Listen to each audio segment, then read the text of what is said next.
First this afternoon, today marks exactly 1 year since the first COVID-19 vaccines rolled out to the public. A year later, and doctors are asking us all to get a booster vaccine to help stop the spread of the new COVID-19 variants. KIMT News 3's Jessica Bringy joins us live from downtown Rochester with what a Mayo Clinic vaccinologist is saying about how the boosters stack up against the latest variants. Jessica?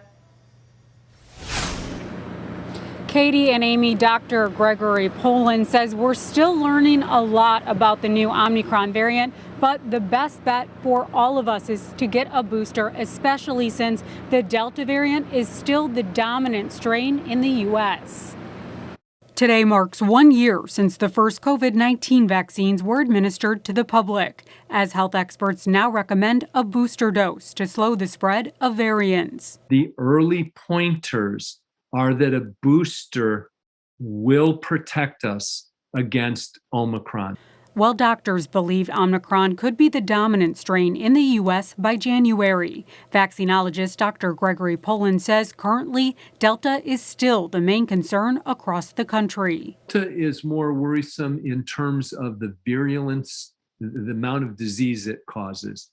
Omicron is concerning for a different reason, and that's transmissibility. So far, the data suggests the new variant may trigger less severe cases than Delta, but could be much easier to spread. So you have a very transmissible virus that causes a lot of disease and death, Delta, and you have a hyper-transmissible virus like Omicron that appears to cause much less in the way of death and hospitalization and sickness. So it's a seesaw.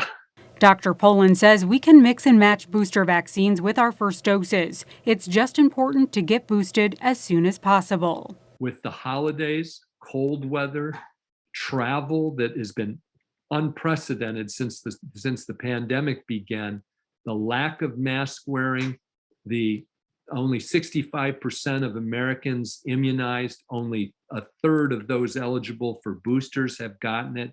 That is a toxic mix. And so that's why the push and push and push by all of us who understand this virus to get people to get boosted with what's available now. Dr. Poland does say it's very likely there will be boosters that are variant specific down the line. But for now, your best bet and really only protection is to get the booster that's being offered right now. Live in Rochester, Jessica Bringy, KIMT News 3. Thank you, Jessica. Pfizer says it's working on an Omicron-specific vaccine and hopes to have it available by March.